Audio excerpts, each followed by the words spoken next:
Hello friend, नमस्कार। मैं खीम सिंह कोरंगा। आप सभी लोगों का अपने यूट्यूब चैनल पर हार्दिक स्वागत और अभिनंदन करता हूं। और आप सभी लोगों को शिवरात्रि की हार्दिक शुभकामनाएं। तो मित्रों, आज का जो हमारा प्रश्न पत्र है, आइए इसे हम सॉल्व करते हैं।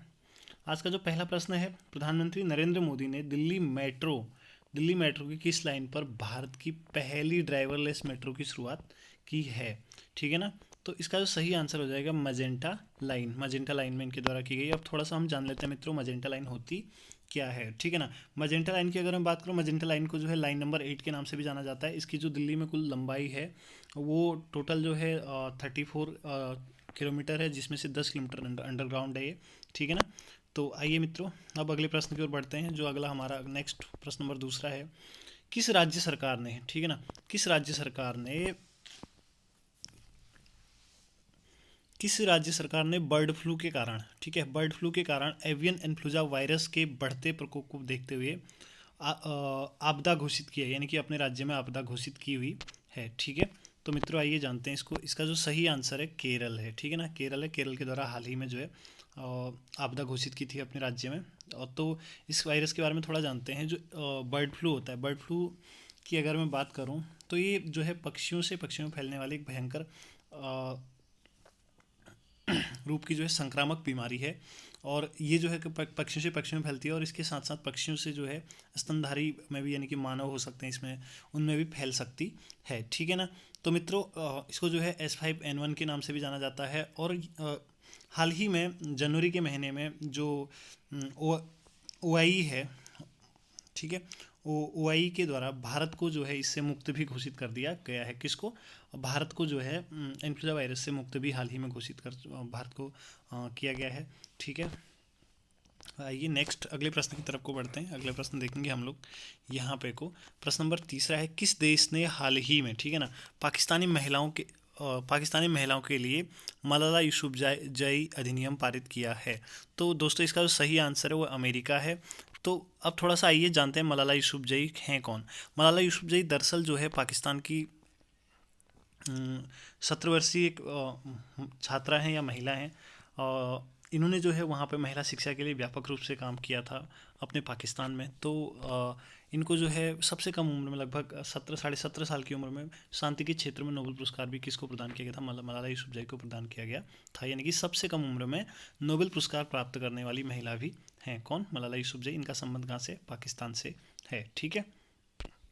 नेक्स्ट आगे बढ़ते हैं हम लोग अगले प्रश्न की तरफ को।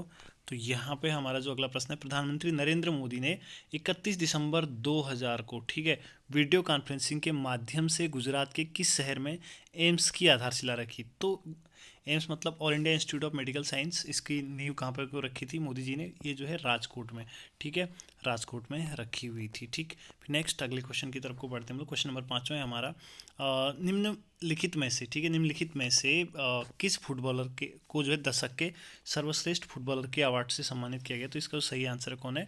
Cristiano Ronaldo. ठीक है। आइए मित्रों अगले प्रश्न की तरफ को बढ़ते हैं। अगला प्रश्न है हमारा प्रश्न नंबर 6।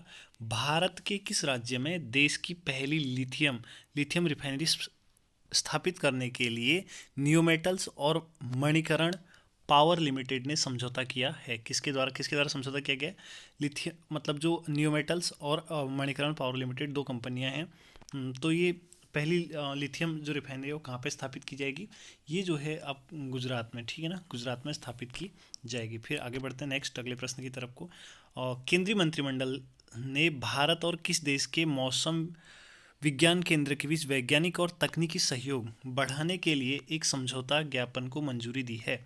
तो दोस्तों ये किसके साथ दी गई? यूएई, ठीक है, संयुक्त अरब अमीरात को। ठीक है, इसका सही आंसर संयुक्त अरब अमीरात हो जाएगा। ठीक है मित्रों।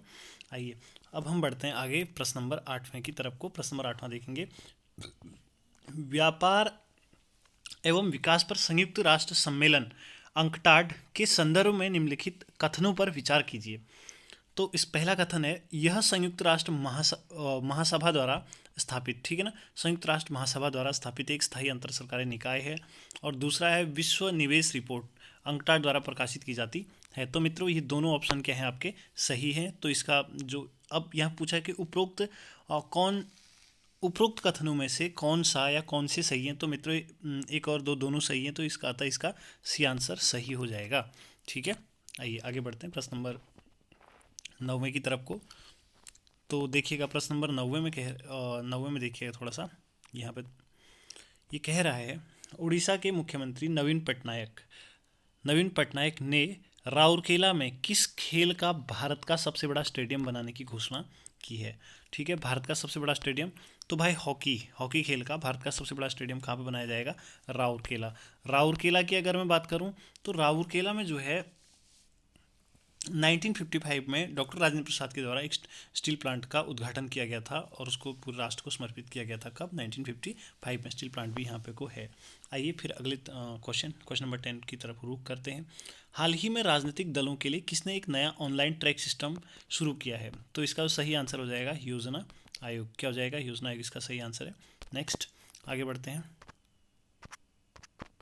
अगले प्रश्न की तरफ को। प्रश्न नंबर 11 में संयुक्त राज्य, ठीक है ना, ये कह रहा है संयुक्त राज्य अमेरिका ने किस वर्ष के अंत तक चंद्रमा पर, ठीक है ना, चंद्रमा पर पहला परमाणु रिएक्टर स्थापित करने की योजना तैयार की है?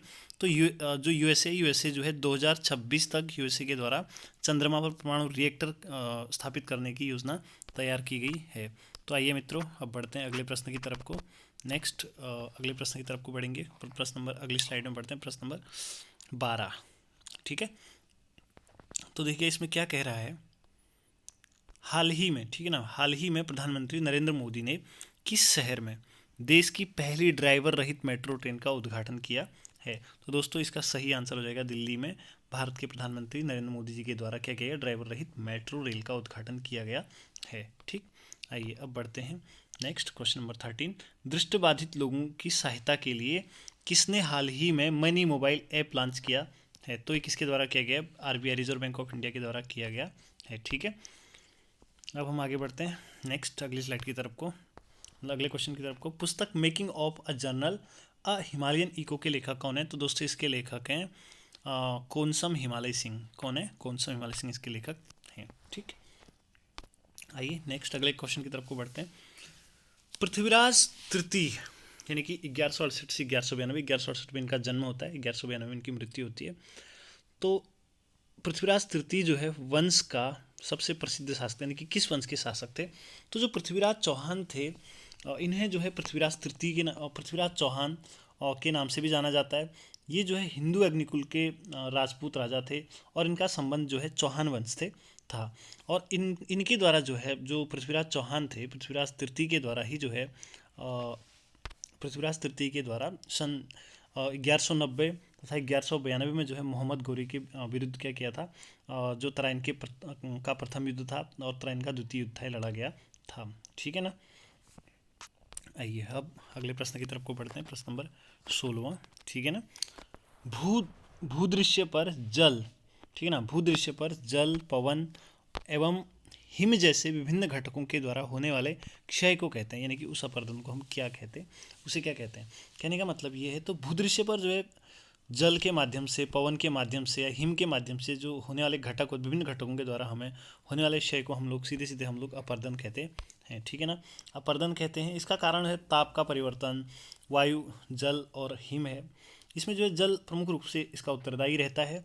और अपर्दन के प्रक्रमों की अगर हम बात करें तो इस प्रक्रम में वायु, जल और हिमनद तथा सागरी लहरें इसके प्रमुख प्रक्रम हैं। ठीक है, आइए मित्रों आगे नेक्स्ट अगले क्वेश्चन की तरफ को बढ़ते हैं। क्वेश्चन नंबर 18 में कह रहा है कि वह वर्ग जिसमें जंतु जैसे मछली हो गया, उभयचर, सरीसृप, पक्षी, स्तनधारी आते हैं, किस श्रेणी को निर्मित करते हैं? तो ये जो है किस श्रेणी को निर्मित करते हैं? संघ या फाइलम को निर्मित करते हैं। ठीक है ना, संघ या फाइलम को निर्मित करते हैं। आइए थोड़ा सा कुछ क्वेश्चन हमारे पीछे छूट गए, एक और क्वेश्चन हमारा शायद से पीछे छूट चुका है, उसको देख लेते हैं एक बार। माफी चाहता हूँ आप लोगों से।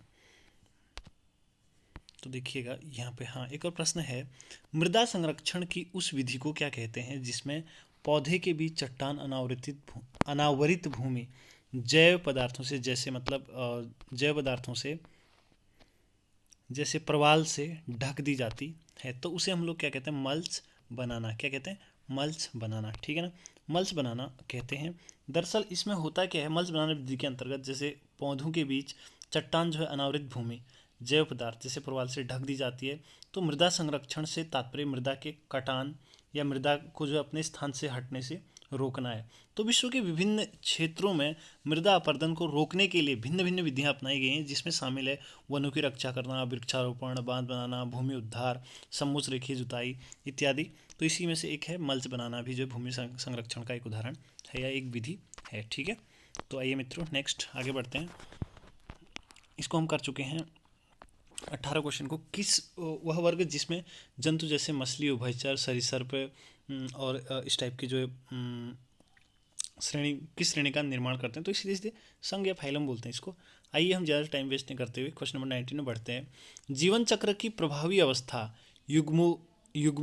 युग्मकोभित्त होती है, जिसकी जो दैवी अवस्थाएं होती हैं, तो उनमें जो पहली अवस्था है कौन सी अवस्था है? तो इसकी जो पहली अवस्था है कौन सी है? प्रथम तंतु अवस्था इसकी पहली अवस्था है। इसको जो है फोटोनीमा कहते हैं, यानी कि प्रथम तंतु जो है मांस के जीवन चक्र की जो प्रभावी अवस्था है इसका प्रारंभ होता है, और इसकी जो कोशिकीय जो है अगुणित होती है। ठीक है ना। नेक्स्ट आइए आगे बढ़ते हैं। प्राणी जगत का सबसे बड़ा संघ है जिसमें कीट भी सम्मिलित हैं। तो इसमें जो आर्थ्रोपोडा है प्राणी जगत का सबसे बड़ा संघ है, जिसमें जो है कीट भी शामिल किए जाते हैं। तो कीटों का समूह सबसे अधिक जातियों के संग्रह को क्या करता है? दर्शाता है। तो इसका आंसर क्या हो जाएगा? आर्थ्रोपोडा। ठीक है ना, आर्थ्रोपोडा इसका सही आंसर है। नेक्स्ट आइए अगले प्रश्न की तरफ को बढ़ते हैं। किसी वस्तु की विराम अवस्था को, ठीक है ना, किसी वस्तु की विराम अवस्था को चाल की अवस्था माना जाता है। तो इसका सही आंसर है डी ऑप्शन इसका सही हो जाएगा, 0। दरअसल देखिएगा इसमें, यदि किसी वस्तु की स्थिति में समय के साथ साथ जो कोई परिवर्तन नहीं होता है तो वस्तु विरामावस्था में कहलाती है। और किसी वस्तु की विरामावस्था में प्रारंभिक गति शून्य होने के कारण इसकी चाल भी क्या मानी जाती है? शून्य मानी जाती है। ठीक, अब नेक्स्ट आगे बढ़ते हैं। क्वेश्चन नंबर 22, ग्रहों की गति को बताने के लिए वाले नियमों को कहते हैं। तो सीधे सीधे जो केपलर है, केपलर का नियम हो गया है। ग्रहों की गति को कौन बताता है? केपलर का नियम बताता है। यानी कि और इसके संदर्भ में बताऊं तो केपलर ने 3 नियम प्रतिपादित किए हैं। पहला है कक्षाओं का नियम, दूसरा है क्षेत्रीय चाल का नियम, तीसरा है परिक्रमण कालों का नियम। ठीक है, उसके बाद हम बढ़ते हैं आगे क्वेश्चन नंबर 23 की तरफ को। ठीक है ना, क्वेश्चन नंबर 23 इसमें कह रहे हैं माइक्रोसॉफ्ट वर्ड में चुने गए पाठ्य का रंग बदल सकते हैं। कैसे हम इसका रंग बदल सकते हैं ये पूछ रहा है। तो माइक्रोसॉफ्ट वर्ड में फॉन्ट कलर ऑप्शन का प्रयोग करके किसी भी चुने हुए टेक्स्ट का जो है कलर बदलने के लिए किया जाता है। तो इसका आंसर हो जाएगा फॉन्ट कलर ए। ठीक है, उसके बाद क्वेश्चन नंबर 24, लोहे को खुले में छोड़ने पर उस पर जो है भूरे रंग की परत जम जाती है, उसे हम क्या कहते हैं? उसे हम सामान्य भाषा में जंग कहते हैं। ठीक है ना, क्या कहते हैं? जंग लगना कहते हैं। ठीक, तो लोहे को अगर हम लोग खुले में छोड़ते हैं और वहाँ पे क्या होता है? नमी की उपस्थिति में क्या करता है? ऑक्सीजन के साथ अभिक्रिया कर देता है, करके जो लॉ ऑक्साइड यानी कि Fe2O3 बनाता है, जिसे जंग लगना कहते हैं, तथा इस प्रक्रिया को जंग संचारण के नाम से भी जानते हैं। ठीक है, आइए अब नेक्स्ट अगले क्वेश्चन की तरफ को बढ़ते हैं। क्वेश्चन नंबर 25 में देखेंगे, जिन पदार्थों का ज्वलन ताप बहुत कम होता है और जो ज्वाला के साथ सफलतापूर्वक क्या कर सकते हैं? आग पकड़ सकते हैं या पकड़ लेते हैं, तो पदार्थ कहलाते हैं। ठीक है, तो पदार्थ कहलाते हैं। इसमें देखेंगे तो ज्वलनशील पदार्थ जो है ऐसे पदार्थ हैं जिनका ज्वलन ताप बहुत ही कम होता है तथा ये आसानी से क्या कर सकते हैं? आग को पकड़ सकते हैं। तो इन्हें हम लोग क्या कहते हैं? ज्वलनशील पदार्थ कहते हैं। ठीक है, नेक्स्ट अगले क्वेश्चन की तरफ को, क्वेश्चन नंबर 26 की तरफ को बढ़ेंगे। तो उत्तरांचल राज्य परिषद का गठन कर वोट क्लब का प्रदर्शन करने वाले थे। तो इसका सही आंसर है त्रेपन सिंह नेगी। कौन थे? त्रेपन सिंह नेगी जो है इसका। और उत्तरांचल राज्य परिषद की जो गठन हुआ था 1967 में इसका गठन किया गया था। ठीक है, आइए नेक्स्ट स्लाइड की तरफ को बढ़ते हैं। यहाँ पे हम लोग देखेंगे क्वेश्चन नंबर 27 में। ठीक है, क्वेश्चन नंबर 27 को देखते हैं। अब देखिएगा, वर्ष 1979 में मसूरी में आयोजित पर्वतीय जन विकास सम्मेलन में पृथक राज्य की मांग, ठीक है ना, पृथक राज्य की मांग उठाने वाले एक राजनीतिक संगठन उत्तराखंड क्रांति दल का गठन किया गया, जिसके प्रथम अध्यक्ष कौन थे? यानी कि यूकेडी का जो प्रथम अध्यक्ष थे वो कौन थे? डीडी पंत। इसका सही आंसर है देवीदत्त पंत ए। ठीक है, उत्तराखंड क्रांति दल के जो पहला सम्मेलन हुआ था मसूरी में आयोजित किया गया था, उसके अध्यक्ष, पहले अध्यक्ष कौन थे? देवीदत्त पंत ही थे। ठीक है ना। आइए हम आगे बढ़ते हैं अगले प्रश्न की तरफ को। समाजवाद, देखिएगा यहाँ पे थोड़ा सा टेक्निकल इश्यू है। हाँ, समाजवादी पार्टी की सरकार आने पर मुलायम सिंह यादव ने 1994 में पृथक राज्य उत्तराखंड के गठन हेतु मतलब किस समिति का गठन किया गया था? तो जो है मुलायम सिंह के द्वारा जो 1994 में कौशिक समिति का गठन किया गया था, और कौशिक समिति के द्वारा ही जो है 1994 में अपनी रिपोर्ट सबमिट की गई थी। इसके साथ साथ फिर इसी के बाद इसी कार्य के लिए एक बर्थवाल समिति का भी जो है सरकार के द्वारा गठन किया गया था। ठीक है, फिर आगे बढ़ते हैं। क्वेश्चन नंबर नेक्स्ट है 29 उत्तराखंड।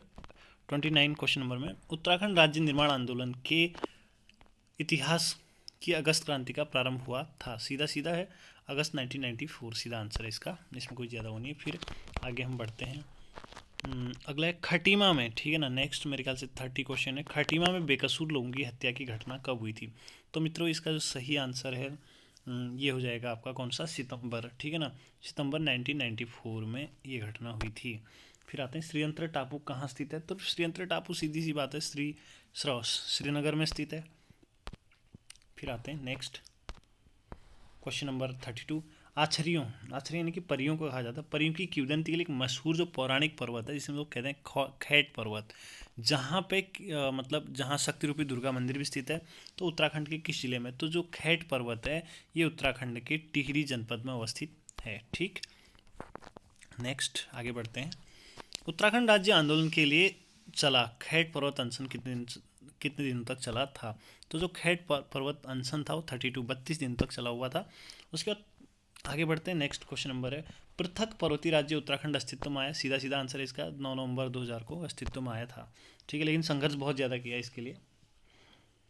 फिर हम क्वेश्चन नंबर 35 में बढ़ते हैं। जनपद टिहरी में भागीरथी भिलंगना नदी के उत्तर में स्थित पौराणिक पर्वत खैट की ऊंचाई कितनी? तो जो खैट पर्वत है, खैट पर्वत की हाइट जो लगभग 10,000 फीट के आसपास है।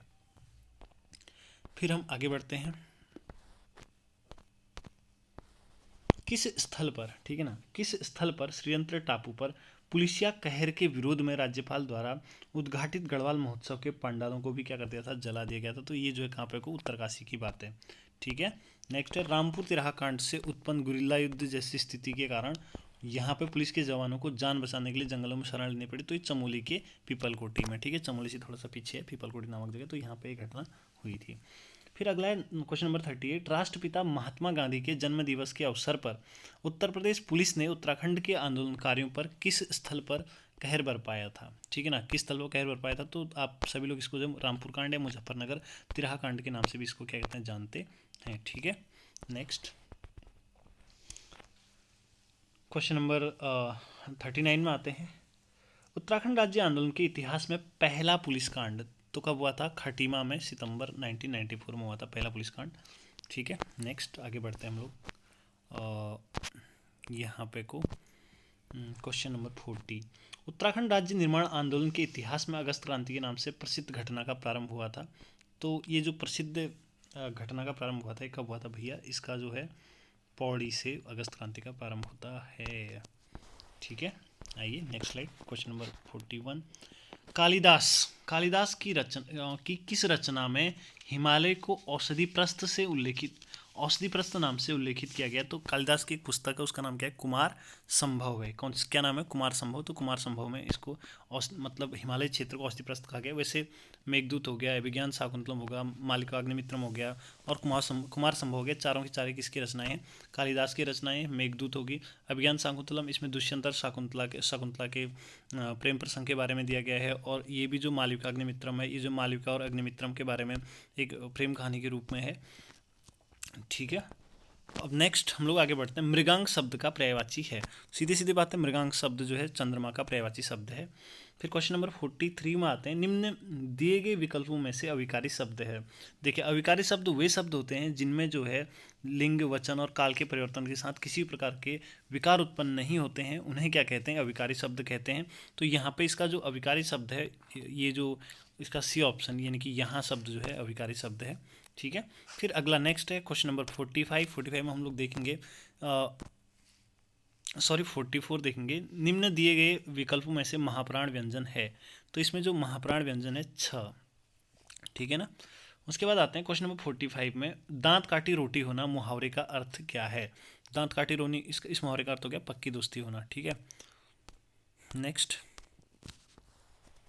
व्याकरणिक दृष्टि से शब्दों को उनके प्रकार के आधार पर कितने वर्गों में बांटा जाता है, ठीक है। व्याकरणीय आधार पर तो हम शब्दों को जो है कितने भागों में बांट सकते हैं, दो भागों में बांट सकते हैं। कितने भागों में, दो भागों में बांट सकते हैं। नेक्स्ट, आगे बढ़ेंगे। निम्न दिए गए विकल्पों में से निश्चयवाचक सर्वनाम है। निश्चयवाचक जो सर्वनाम होता है वो जो है सर्वनाम का एक प्रकार है, तो यह शब्द जो है निश्चयवाचक सर्वनाम का एक उदाहरण है। नेक्स्ट, क्वेश्चन नंबर 48, नए पत्ते के रचनाकार कौन है। तो नए पत्ते एक पुस्तक है, इसके रचनाकार हैं सूर्यकांत त्रिपाठी, जिनको निराला उपनाम से भी जाना जाता है, ठीक। नेक्स्ट, पाहुन ज्यों हो गांव में शहर के मेघ आए, बड़े बन ठन के संवर के, इन पंक्तियों में कौन सा अलंकार है। तो इसमें कौन सा अलंकार है, उत्प्रेक्षा अलंकार, ठीक है। नेक्स्ट, आगे बढ़ते हैं। निम्न दिए गए विकल्पों में से हिकारत शब्द का अर्थ है, हिकारत शब्द का अर्थ हो जाएगा उत्प्रेक्षा, ठीक। नेक्स्ट, निम्न दिए गए विकल्पों में से मूर्धन्य वर्ण है, मूर्धन्य जो कि मूर्धा से जिसका उच्चारण किया जाता है, तो इसका सही आंसर है 51 का, ये हो जाएगा आपका ट, ठीक है, ट, जो कि मूर्धा से बोला जाता है। फिर निम्न दिए गए विकल्पों में से देशज शब्द कौन सा है, तो इसमें जो ढिंग शब्द है वो देशज शब्द है, ठीक। फिर लिपि का अर्थ क्या है, ठीक है ना। क्वेश्चन नंबर 53 देखेंगे। क्वेश्चन नंबर 53 में लिपि का अर्थ क्या है, तो लिपि का जो सही अर्थ है, सीधी सीधी बात है, इसको हम देखेंगे ध्वनि चिन्हों का लिखित रूप, ठीक है ना। क्या है, ध्वनि चिन्हों का लिखित रूप, यानी कि बी ऑप्शन इसका सही है, ठीक। अब आता है क्वेश्चन नंबर 54, निम्न दिए गए विकल्पों में से प्रत्येक शब्द में संधि है। बस प्रत्येक शब्द में, ठीक है ना, प्रत्येक शब्द में कौन सी संधि होती है, प्रतिधन एक, तो ई, प्रति ई धन ए का ए हो जाता है, ठीक है ना, ई और ए का ए हो जाता है, तो इसमें कौन सी संधि हो जाएगी, इसमें जो है यण संधि, निश्चित रूप से इसमें कौन सी संधि होगी, यण संधि होगी, ठीक है। उसके बाद हम बढ़ते हैं आगे क्वेश्चन नंबर 55 की तरफ को। निम्न दिए गए विकल्पों में से खंडन का विलोम है, तो खंडन का विलोम क्या हो जाएगा, मंडन, ठीक है ना। अब अगला क्वेश्चन नंबर 56 है, बहुमुखी प्रतिभा का धनी व्यक्ति जिसने प्रेस, रेडियो, टीवी, वृत्तचित्र, फिल्म, विज्ञापन, संप्रेषण का एक ऐसा कोई माध्यम नहीं जिसके लिए उन्होंने सफलतापूर्वक लेखन कार्य न किया हो, वह व्यक्ति निम्न दिए गए विकल्पों में से एक है। तो इसका सही आंसर है श्याम मनोहर जोशी। तो मित्रों, ये हमारे वीडियो का पेपर का पहला पार्ट था, और इस पार्ट में आप लोगों को अगर अच्छा लगा तो निश्चित रूप से लाइक कीजिएगा, शेयर कीजिएगा, सब्सक्राइब कीजिएगा और कमेंट भी कीजिएगा। और किसी भी उत्तर में अगर आप लोगों को संदेह हो तो प्लीज़ कमेंट करके मुझे बताइएगा, ठीक है ना। और इसके साथ ही मैं कुछ चंद पंक्तियाँ आप लोगों के खातिर छोड़ के जाना चाहता हूँ। ना पूछो कि मेरी मंजिल कहाँ है, ना पूछो कि मेरी मंजिल कहाँ है, अभी तो सफ़र का इरादा किया है। ना हारूंगा हौसलों से उम्र भर, ना हारूंगा हौसलों से उम्र भर, ये मैंने खुद से वादा किया है। तो मित्रों, आप सभी लोगों को एक बार फिर से महापर्व शिवरात्रि की हार्दिक शुभकामनाएं, और अपेक्षा रखता हूं कि जो आने वाला पेपर है आप लोगों का 21 मई को, उसके लिए आप सभी लोग अच्छे से तैयारी कर रहे होंगे। तो मित्रों, आइए फिर नेक्स्ट अगले स्लाइड में मिलते हैं, ठीक है ना। धन्यवाद आप सभी लोगों का इस वीडियो को देखने के लिए, और आप सभी लोगों का मुझे सपोर्ट करने के लिए।